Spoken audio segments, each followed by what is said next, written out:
Bismillahirrahmanirrahim. Bismillahirrahmanirrahim. Assalamualaikum warahmatullahi wabarakatuh.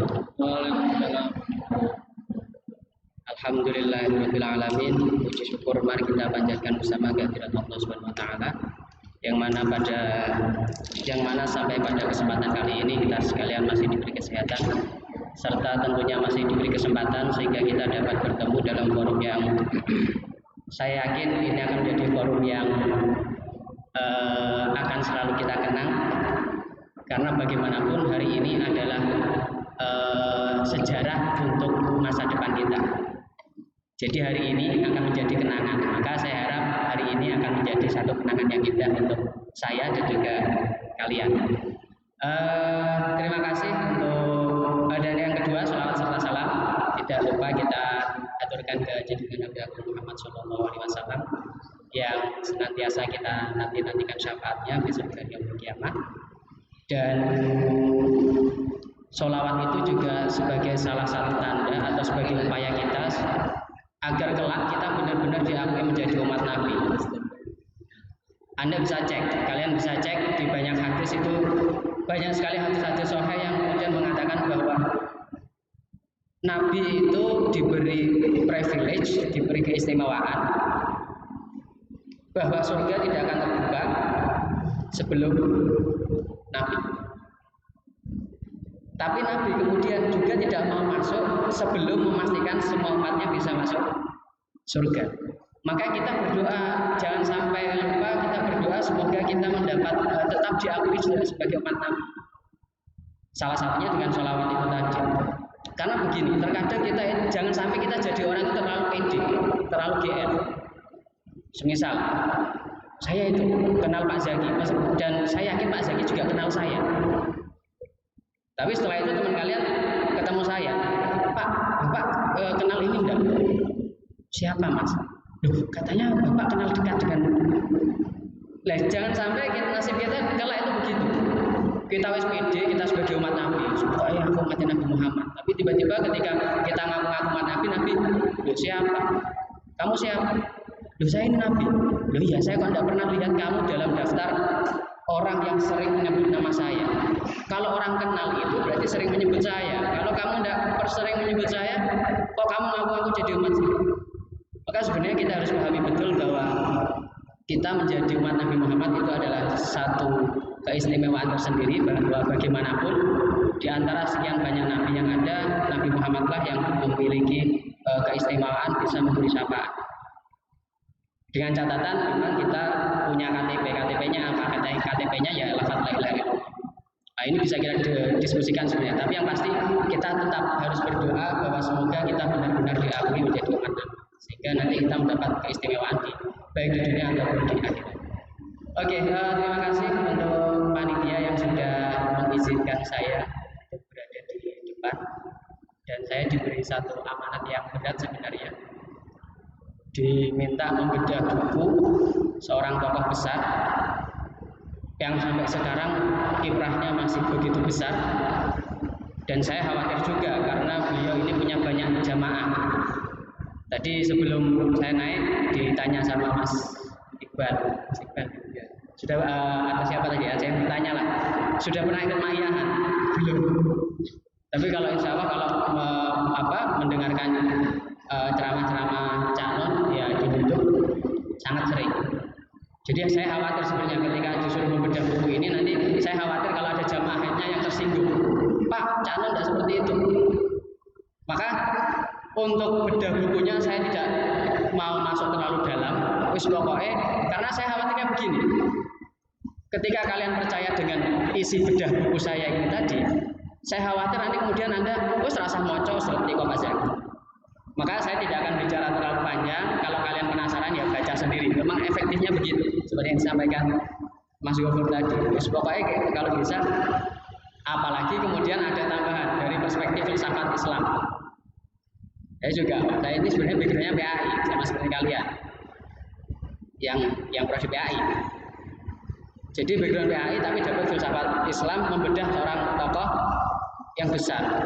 Maka ya saya cukupkan saja bahwa ini bukan isi dari buku Cak Non, tapi refleksi saya. Jadi setiap orang itu punya refleksi atas apa yang dia baca. Bahwa satu pemikiran itu tidak terbentuk begitu saja. Tidak mak digagi kemudian jadi satu. Bahwa saya yakin Anda punya satu pemikiran itu juga prosesnya lama. Dari buku satu dibandingkan buku lain dan seterusnya. Maka saya beri garis besar bahwa intinya ini bukan isi dari buku. Karena kalau kalian pengen tahu isinya secara detail ya baca langsung. Karena bisa jadi nanti perspektif saya itu nanti berbeda dengan kalian ketika sama-sama membaca satu buku. Tapi menarik buku ini. Awalnya memang saya menduga buku ini adalah kumpulan artikel seperti tulisan-tulisan Gus Dur, kemudian Cak Nur, Oles Majid, kemudian Dawang Raharjo, kemudian Ahmad Wahid, yang kemudian catatan tulisannya itu memang satu judul selesai. Tapi begitu saya baca ternyata ini semacam novel. Jadi catatan saya di sini ketika baca ini, buku ini menarik. Salah satu keistimewaannya dia dalam bentuk novel. Dan materi yang sebenarnya sulit, yang berat itu disajikan dengan cara yang enak. Dan saya langsung ingat salah satu bukunya Justin Gardner. Jadi Dunia Sophie. Jadi buku itu adalah dialog imajiner antara seorang Sophie. Jadi Sophie itu kan bukan yang marketplace ya. Jadi kebijaksanaan. Jadi di situ sama halnya di buku Dunia Sophie itu materi filsafatnya juga berat.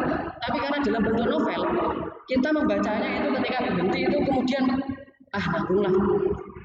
Jadi satu bab itu menarik bab-bab lainnya sehingga saya kemarin baru baca dari kemarin. Loh kok baru dibaca tuh Pak? Ya karena saya sadar saya itu orangnya pelupa. Jadi kalau saya bacanya jauh-jauh hari nanti ketika hari H nanti lupa. Makanya jadi menarik. Salah satunya termasuk dialog imajiner ini mengingatkan saya dengan salah satu bukunya Plato, Matinya Sokrates. Itu tipis sekali.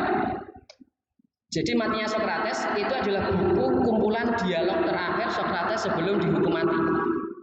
Jadi Sokrates itu dihukum mati dengan cara minum racun, di mana dia tahu bahwa itu racun.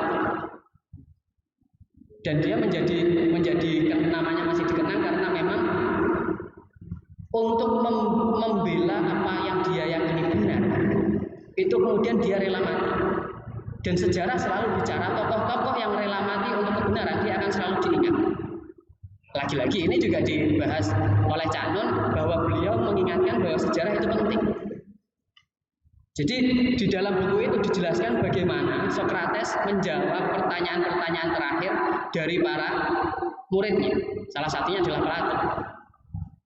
Jadi dialog ini menarik. Menariknya apa? Dan ini masuk ke poin filsafat. Sudah mendapat filsafat, mata kuliah filsafat ya? Ada yang mau bercerita apa itu filsafat? Tidak tahu Pak. Berat materinya, sebuah aliran-aliran dan sebagainya. Saya akui, saya satu dulu mata kuliah paling saya benci itu ada dua, filsafat, sejarah. Bahkan kalau sejarah mulai MTS, sejarah itu mata pelajaran yang paling bosenin. Begitu guru masuk cerita ngantuk.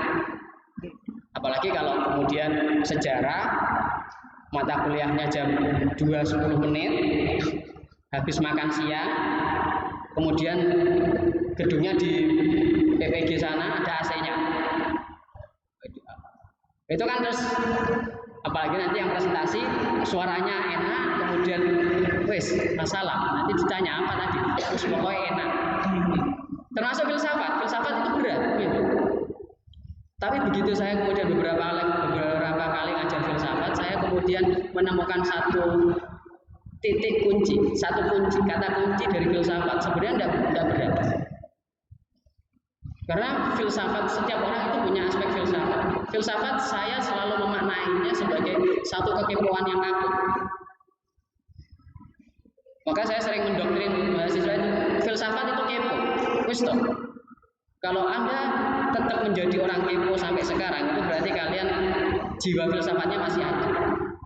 Jadi filsafat itu Anda ngepoin sesuatu, Anda cari jawabannya, ketika jawaban didapat, Anda tanyakan lagi. Maka saya sering sampaikan bahwa orang yang paling filosofis itu adalah anak kecil. Balita itu. Balita itu kan keren. Kerennya apa? Kalau dia bertanya, dijawab, bertanya lagi. Coba kalian jawab. Mbak, kenapa ayam kakinya 2? Takdir Pak, wis andalane. Orang dewasa itu pokoknya takdir. Takdir itu apa? Wis. Jadi lebih enak jawab ayam loh daripada kemudian Anda disuruh menjelaskan takdir itu apa. Ya karena ayam itu hewannya kecil. Lah kalau cicak kecil, tapi kakinya kok 4? Ya karena dia melata, dia ini. Lah kalau laba-laba lebih kecil, menggantung, kakinya lebih banyak. Lah kalau kaki 1000? Tuh, jadi itu. Nah di buku ini juga demikian, antara beruk, penceng, sama gendon. Itu isinya mempertanyakan hal-hal yang sepele, tapi untuk menjelaskannya itu.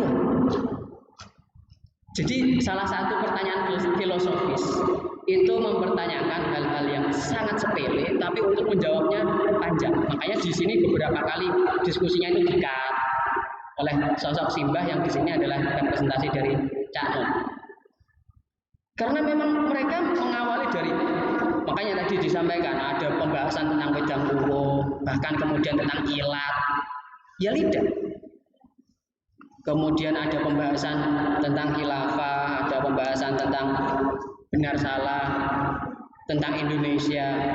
Tapi diawali dari pertanyaan-pertanyaan yang sederhana. Bahwa ilat dilihat dari perspektif materi itu tidak main-main. Bahwa orang yang kerjaannya nyicipi makanan itu bisa digaji 800 juta per tahun. Bagaimana organ ilat yang sebegitu kecil dan tidak terlihat dari luar itu kemudian memegang peranan penting. Anda bisa tahu bahwa Anda sakit atau tidak dari lidah Anda. Yang rasanya makman gak enak kabeh, meskipun Anda beli makanan yang ratusan ribu jutaan rupiah, kalau ilatnya wis ra enak, oh berarti menandakan ini sebagai sensor pertama Anda itu sakit. Sariawan itu sekecil apa? Tapi begitu dia ada di mulut kita, wis makanan terenak pun itu kemudian. Jadi bahasnya itu sebenarnya hal-hal yang keseharian, tapi kemudian dibahas secara mendalam. Itu jadi beberapa keunikan dari buku ini, dia disajikan dalam bentuk novel, kemudian pembahasan yang sangat sederhana tapi mendalam, kemudian mengajak untuk berpikir kritis. Dan menariknya memang seorang filosof itu selalu nyetoknya bahwa dia tidak tahu. Simbah di sini beberapa kali berperan, sebenarnya dia tahu tapi elok mengejar. Ini persis seperti seorang Sokrates. Sokrates itu dibenci oleh banyak orang karena dia mempertanyakan hal-hal sepele, tapi membuat orang terganggu. Nah, ini yang kemudian disoroti juga oleh Cak Nun bahwa kita sekarang kehilangan pribadi-pribadi seperti ini. Bahwa banyak sekali permasalahan yang dihadapi oleh bangsa ini, tapi lebih banyak orang itu kemudian diam saja. Ini sejalan dengan novel yang saya ceritakan tadi, Dunia Sopi. Di Dunia Sopi itu diibaratkan begini, orang dewasa itu cenderung lebih nyaman, lebih enak di zona nyaman. Wes pokoknya nanti kalau kalian lulus, lamar kerjaan, berangkat kerja pagi, berangkat siang, pulang, kemudian masak sebentar, istirahat, nonton TV, malamnya nonton TV, sekali-kali keluar, sudah selesai. Besok begitu lagi. Bahkan Anda, saya kira sudah masuk di zona di mana hidup itu monoton, apalagi secara masih daring. Anda bisa merasakan betapa monotonnya hidup kita. Kenapa? Karena kita sudah apatis lah, sudahlah. Penting iso mangan, penting iso kuliah, penting IPK ku apik, penting lulus. Tidak pernah bertanya apa yang saya dapatkan, saya harus dapat apa. Jadi, nah kemudian para filosof itu diibaratkan. Jadi begini, menarik perumpamaan. Jadi ada seekor kelinci, bulunya kelebat. Di dalam bulu itu ada banyak kutu. Kalau kita menjadi orang yang enak di zona nyaman itu ibarat kutu itu wis pokoknya ning jero wae, anget dan sebagainya. Tapi seorang filosof itu mencoba untuk memanjat bulu-bulu kelinci untuk melihat dunia selain dunia kelinci. Bisa kalian bayangkan kita ada di dalam bulu kelinci, yang kita nyaman ya kita enjoy saja, terus nggak usah mempertanyakan hal-hal yang ribet. Ngapain kok udah bahas ekonomi, udah bahas ini dan sebagainya. Sepenting kita bisa makan. Ya memang sesekali kita perlu pemikiran yang enjoy seperti itu. Tapi ketika kita tidak mau mempertanyakan hal-hal yang ada di sekitar kita bisa jatuh pada tadi yang kita dapatkan ya. Termasuk kalian semisal ini pengalaman pahit saya, ini saksi sejarah saya Mas Gogo. Saya dulu aktif di organisasi tapi tidak pernah menjadi aktivis yang kemudian benar-benar aktif. Wis pokoknya kuliah, korpus, pulang, kuliah, korpus, pulang. Akhirnya saya tidak dapat apa-apa. Dapatnya ya cuma ijazah, transkrip. Ya kalau kalian memang hanya butuh dua itu ya nggak apa-apa. Tapi akan sangat eman-eman dengan waktu yang sekian panjang, dengan materi yang sekian banyak yang sudah kita keluarkan, tapi kemudian kita hanya mendapatkan 2 lembar ijazah, 2 lembar kertas saja. Maka kita harus meniru sosok-sosok di buku ini, Penceng, Gudon, dan Beruh, yang sepele, pertanyaannya sepele, tapi dikejar. Jadi beda loh ya, orang yang hanya kritik saja dengan orang yang kepo dalam hal filsafat. Oh gak bertakok, cuma ngetes tapi tanya, kemudian dia cari jawaban. Ketika jawaban sudah ketemu, ditanyakan lagi. Maka dalam filsafat pertanyaan tidak pernah selesai. Jadi itu yang saya temukan dari refleksi saya terkait beda buku. Jadi filsafat dan satu lagi yang ditekankan oleh Cak Mon di sini adalah yang saya temukan bahwa kita mulai kehilangan satu kebudayaan yang namanya benar. Kita sekarang mayoritas lebih mementingkan kata benar. Jadi barometer kita itu sekarang lebih condong ke yang orang benar ya salah. Karena kalau di dalam idiom bahasa Jawa itu ada istilah benar tur pener. Pener itu adalah bahasa Jawa dari pemaknaan filsafat. Pener itu bijak. Ya ini kalau biasa yang saya dapatkan begitu. Sementara filsafat adalah cinta kebijaksanaan. Tidak semua kebenaran harus diungkap. Dan memang terkadang ada kebenaran yang tidak perlu diungkap. Di sini contohnya yang agak ya tergantung perspektif kita. Kalau Anda bilang saru ya monggo, tapi kalau saya sih begini, ada satu kebenaran yang tidak perlu kemudian diungkapkan. Ada anak kecil tanya, Bu, saya itu lahir dari mana toh? Kemudian karena patokannya benar dan salah, ibunya langsung membuka celana, membuka pakaiannya, kemudian kamu lahir dari sini. Loh itu kan benar, tapi kan tidak pas. Jadi Cak Nun mencontohkan itu. Ada anak kecil tanya, Bu, saya lahir dari mana? Kemudian ibu tadi serta-merta membuka pakaiannya, kemudian ditunjukkan, kamu dulu lahir dari sini. Termasuk semisal ada satu forum tenang, kemudian ada orang kentut. Kalian tahu teman yang kentut itu samping kalian. Pak, saya pejuang kebenaran. Kira-kira siapa yang kentut? Anda langsung nuding teman Anda. Ini Pak yang kentut, ini. Sehingga satu Allah tahu bahwa dia tukang kentut.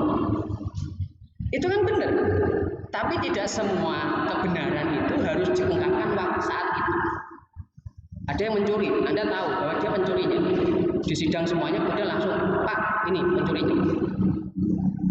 Jadi memang hadis Nabi ulil haqqa memang itu iya. Tapi di dalam idiom orang Jawa juga ada istilah benar bahwa kebenaran itu memang harus disesuaikan dengan kondisi dan situasi. Termasuk ini mungkin ada yang tidak sepakat, tapi saya perlu sampaikan. Termasuk ketika kita bicara tentang sensitif jenar, bagaimana kemudian beliau dihukum, itu bukan tentang isi ajaran beliau, tapi karena beliau mengungkapkan kebenaran yang seharusnya tidak perlu diungkapkan. Contoh juga begini, ujian nasional. Anda punya kunci jawaban ujian nasional. Anda sebagai operator ujian nasional. Kemudian Anda memberikan itu pada adik Anda yang kemudian dia ujian nasional. Anda kan menyampaikan kebenaran. D, nanti ujianmu atau jawabannya A, B. Itu kan yang disampaikan kebenaran. Tapi apakah benar? Iya. Tapi apakah benar? Enggak. Dan Anda bisa dihukum ketika menyampaikan rahasia negara. Meskipun yang Anda sampaikan adalah satu kebenaran. Jadi buku ini menyadarkan kita bahwa salah satu yang disadarkan adalah tadi benar dan benar. Benar atau benar itu adalah budaya kita, khususnya orang Jawa. Khusus lagi ya Indonesia. Bahwa bagaimanapun kacamata itu tidak dilihat dari benar salah. Kalau kita menggunakan benar salah saja, ya kacau tadi. Maka buku ini dari segi filsafat, yang pertama dia mengajarkan kita bagaimana berpikir kritis, bahwa berpikir kritis tidak harus diawali dari hal-hal yang besar. Mungkin saya mencontohkan, termasuk begini, coba betapa gabutnya Isaac Newton ketika dia ngepoin tentang apel. Itu orang dulu kan bayangin ini, kayak ngomong tonton.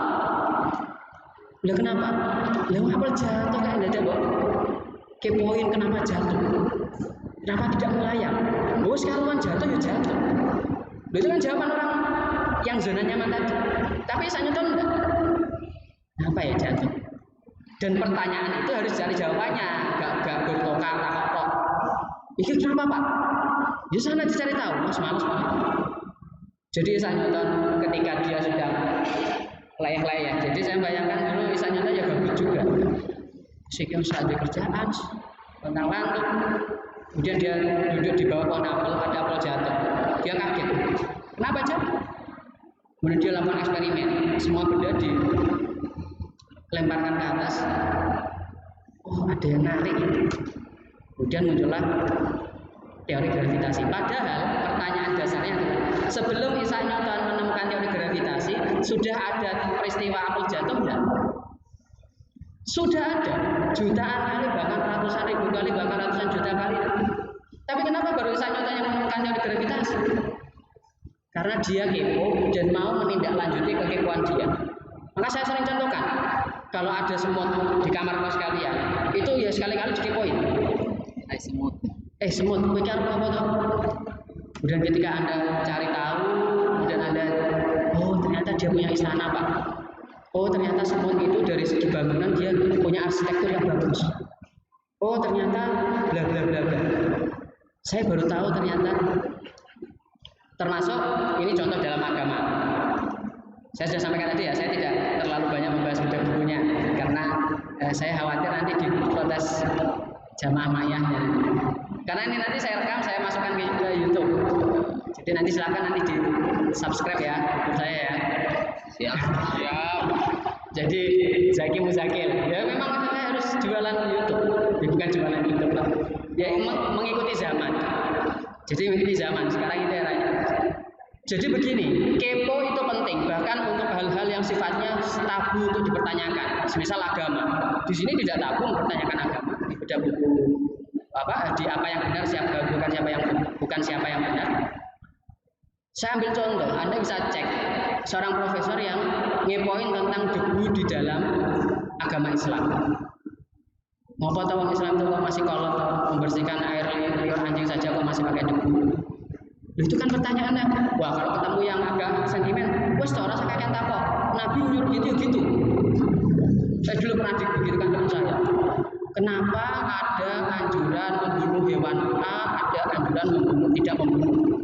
Jawaban teman saya begini, wes Islam itu tunduk wes yang diajarkan Nabi ya supaya dilakukan orang saya kakek cangkem. Bahasanya begitu dia keras. Tapi tidak, justru ketika ada orang non-Islam, dia poin tadi, ngapain toh? Orang Islam kok kolot? Sekarang sudah ada deterjen, sudah ada pewangi. Kenapa membersihkan najis anjing masih pakai debu? Apalagi kemudian lucu lagi, tayamum. Bahwa sekarang tayamum itu diganti bedak saja, sekaruan. Kenapa masih pakai debu?